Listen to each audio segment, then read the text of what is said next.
Hey, good people, what's happening? I believe you don't know, and I know you don't believe.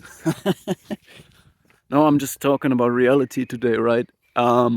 Because if you want to understand spirituality, you need to understand reality. And if you want to understand spirituality, you need to understand reality, because these worlds belong together. And if you negate one of the two worlds, if you say, I don't believe in spirituality, I'm not spiritual, you're delusional.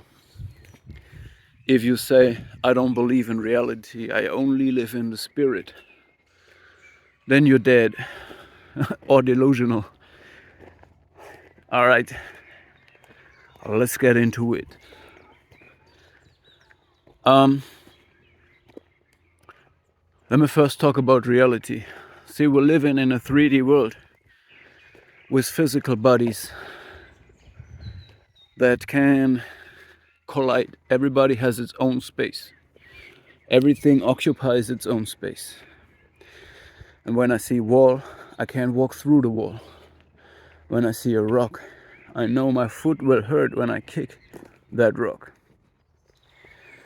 There are physical laws that can be described using mathematics. Both physical laws and mathematics are discovered. They are not invented, okay? They are not inventions by genius people. They are discovered by them. But here it gets really interesting. They imagine it, and then they prove it, and then it becomes a discovery. So these people use fantasy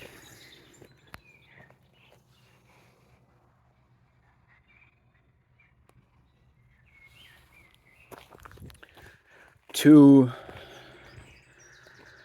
imagine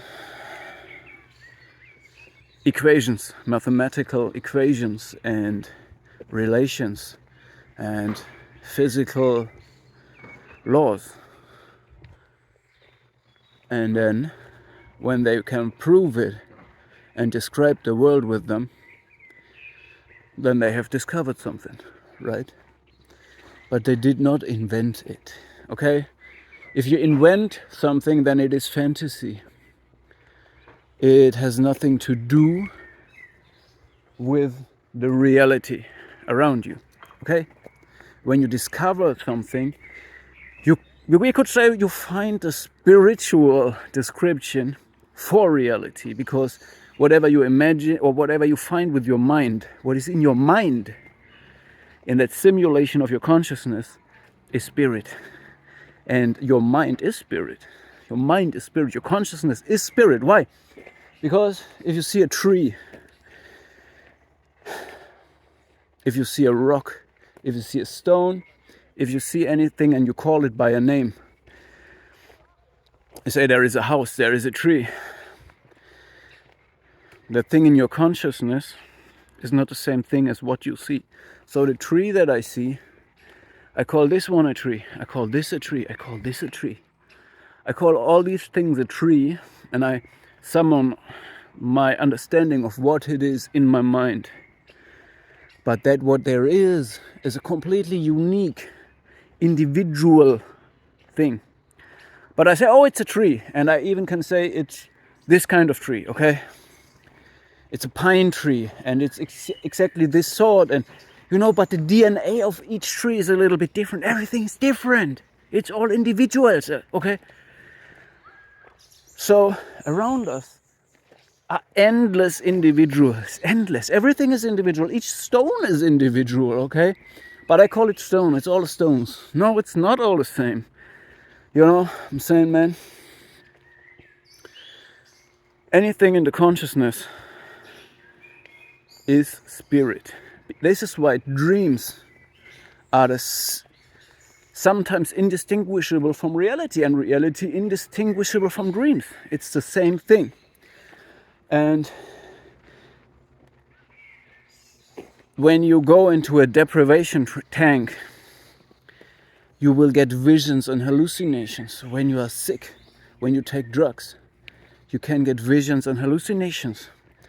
And this is all spirit. Okay, it's not reality, so it's spirit. So anything, emotions, when you have emotions, this is spirit. When you have fears, this is spiritual, okay? Anything happening in your mind and being summoned into your consciousness is spiritual. So we cannot deny it. I'm sorry for that. I mean, if you have no emotions, if your perception is not very much refined by your brain and already processed when it comes into your consciousness, you know, when you say, oh, there is a tree, oh, there is a car, oh, I have to stop, there is something, and then I go on because it's gone. This is all processing in your brain that is unconscious. It happens, so it's easier for you, okay?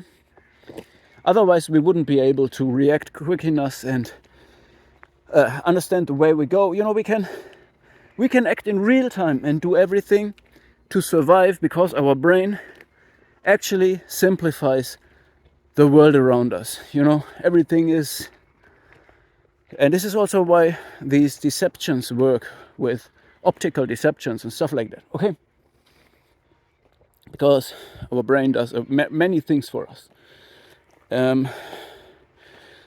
without that we even know. Okay, and you know, there's always different descriptions for the same thing. If you don't eat good, if you only eat refined food and fast food, a spiritual person will say this is low vibrational food. If you listen to a certain style of music, they will say this is low vibrational. If you're addicted to sugar, to abusing people, to porn, to whatever, you can be addicted to many things. Anything that you do repeatedly and which releases endorphin or serotonin or substances in your head that make you happy, you can get addicted of it. Okay, so a spiritual person will say these things are low vibrational, and a doctor will say, all right, you don't get in this vitamin. You need to eat this or this food because it will give you this vitamin, or it will give you magnesium, or it will give you that you lack, vitamin B12, whatever you need, okay? But and a spiritual description will be, they will describe it differently. They will say, you need something to eat, something that is connected with the,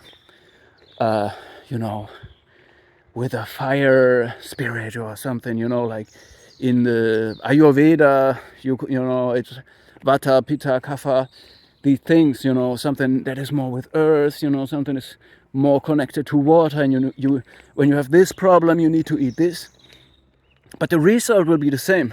You need to eat healthy to fix the problem, no matter whether you're coming from a scientific side or from a spiritual side. And this shows that the worlds are always connected. They are connected in anything, okay? If you not sleep enough, your physical body will decay. And when your physical body decays, both your real life and your spiritual life will suffer. So if you build up your spiritual life, your body will prosper. If your body will prosper, your spiritual life can prosper. These worlds are deeply interconnected. You cannot separate anything in this regard, okay? And this is why you better believe that anything, your mental condition, your physical condition, mind and matter are connected. Your mind is connected, the spiritual part, your body, the physical part is connected. And we're living in both worlds, okay? And if you say that one world does not exist for you, you are delusional, but it works. It is okay to do this, and you don't have to, but if somebody says, okay, I don't believe that the spiritual world exists, I just focus on the worldly things, I just want to make money. This is fine, you can do this, but this is as delusional as to say, all right, I only believe that physical things, that spiritual things are there, and I only focus on enlightenment in some way. The truth is, now there is no thing like truth, because both things work. You can do both things. But, for me, personally, I would say both worlds exist. They coexist.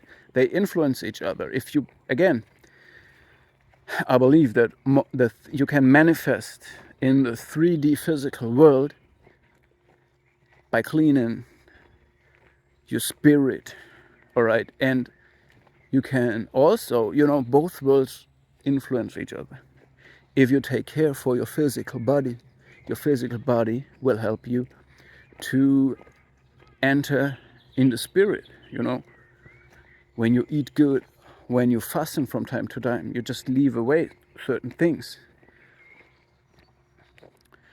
You can enter the spiritual realm better, and then you can make changes that then again will influence the physical world, all right? Does that make any sense to you? Stay safe, my people. We can talk about a lot of more things another time. We can also talk about time.